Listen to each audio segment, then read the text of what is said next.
Θέμη, πες μου τι κάνουμε και εγώ ακολουθώ. Κράτα. Έχουμε αυτό το κομμάτι, έτσι. Ναι. Ωραία, κρατάω εδώ. Για να βάλω εγώ τσιμπάρι. Όχι, στα σου. Και κρατάω και αυτό. Στο στρωτήρα, έτσι. Ωραία. Κράτα αυτό το κομπάρι.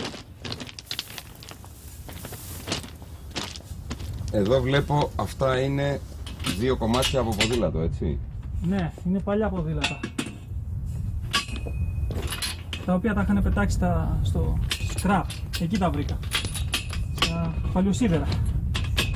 Αυτοί οι σωλήνες είναι από σκαλωσιά. Ναι, οικοδομήσει. Τα έβαλα γιατί υπάρχουν διάφορα εύρη. Αυτό το εύρος, ναι, αυτό είναι η λεγόμενη μετρική που έχει 1 μέτρο εύρος. Ναι. Αλλά οι περισσότερες ράγες είναι πιο γατιές. Οπότε αυτή η πατέντα εδώ μου δίνει τη δυνατότητα να μπορώ να προσαρμόζεις ανάλογα το εύρος της ράγας, έτσι. Υπάρχει και πιο μικρό, οπότε αυτό παίζει. Εδώ να μην έχουμε τριβές πολλές. Ναι. Μπορεί να είναι πιο ευχάριστη η ποδηλασία. Ωραία. Πάμε να βάλουμε καθίσματα. Ναι, καθίσματα θέλει καλό σφίξιμο, καλή ευθυγράμμιση, να είναι παράλληλα τα δύο μέρη. Και άμα συναντήσουμε κανένα πρόβλημα, έχω εδώ το set με τα εργαλεία που ρυθμίζουμε στην πορεία. Γιατί είναι ακόμα σε πειραματικό στάδιο. Θα το ευχαριστηθούμε, πιστεύω.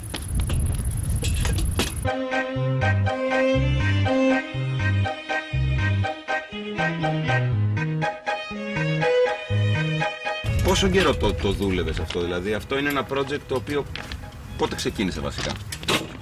Από το 2005 με το που χαράζουν τη νέα γραμμή του προαστιακού, διαπίστωσα ότι εδώ δεν υπάρχει πλέον τρένο. Και επειδή μου άρεσε το τοπίο πάντα, μου άρεσαν οι διαδρομές, επισκέφθηκα μία μέρα τις γραμμές, στην Κακιά Σκάλα συγκεκριμένα που μου αρέσουν και τα πολυβολία, και είδα μια εικόνα που δεν μου άρεσε και πολύ. Το τοπίο είχε παραμείνει όμορφο, όμως υπήρχαν σημεία εγκατάλειψης. Και κάθε φορά που ερχόμουν, όλο και χειρότερο ήταν. Οπότε σκέφτηκα να έρχομαι τουλάχιστον, στην αρχή σκέφτηκα να έρχομαι τουλάχιστον να περιποιούμε το μέρος, λίγο να καθαρίζω από εδώ από εκεί. Μετά... Έκανες δηλαδή διαδρομές περιπατητικές στις ράγες? Ναι. Μετά σκέφτηκα να όχι, γιατί είναι δύσκολο να περπατήσεις πάνω σε ράγες. Ναι. Σκέφτηκα για ποδηλατάκι. Αναζήτησα πληροφορίες στο ίντερνετ και είδα ότι στον υπόλοιπο κόσμο υπάρχει κάτι πιο οργανωμένο, είναι ένα τουριστικό προϊόν, και αυτό μόνο του το δημοσίευσα στο ίντερνετ, μόνο του εξελίχθηκε σε μια ιδέα για τουρισμό, σε μια οικονομική θα λέγα ιδέα. Ποδηλατοδρεζίνα. Ναι. Υπάρχει και σε άλλες χώρες? Ναι. Υπάρχουν οι λεγόμενες τουριστικές δρεζίνες. Χρησιμοποιούν πλέον το σιδηρόδρομο για ψυχαγωγικούς σκοπούς, για αναψυχή, και μάλιστα με μεγάλη επιτυχία προσελκύει πάρα πολλούς επισκέπτες.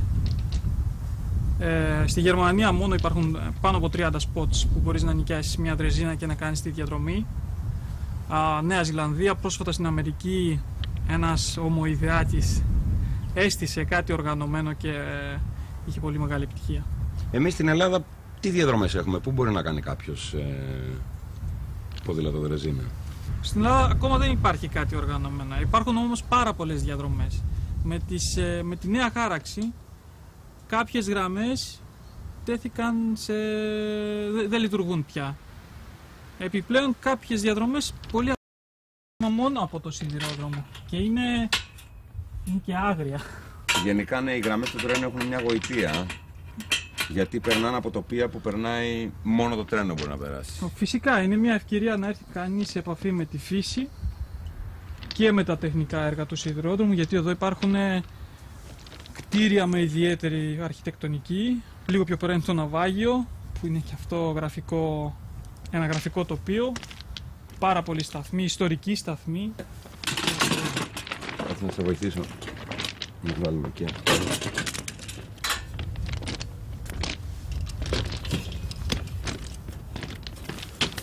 Όταν πάω σε scrap Βλέπω αντικείμενα τα οποία τα έχουν πετάξει για ανακύκλωση και αν βάλεις λίγη φαντασία.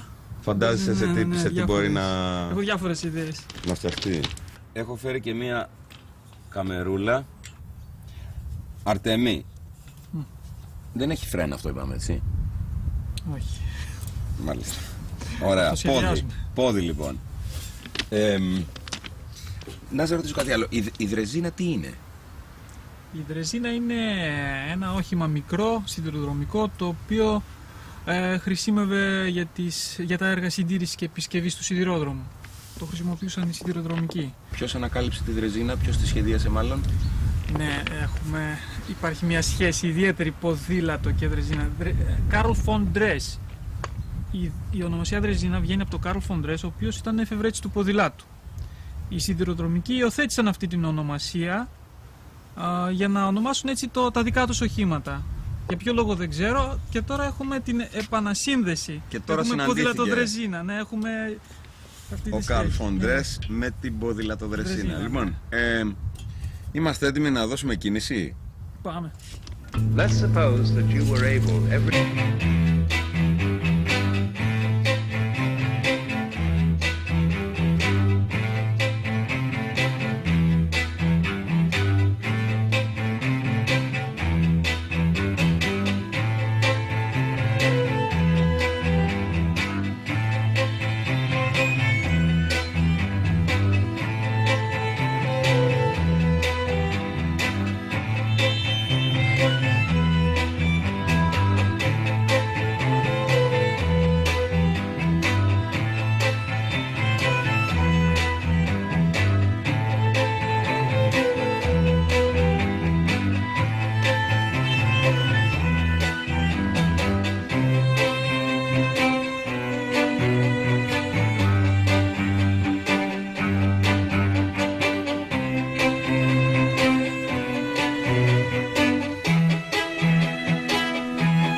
Αρτέμι, αυτό το κουραζιερόπλοιο είναι αξιοθέατο?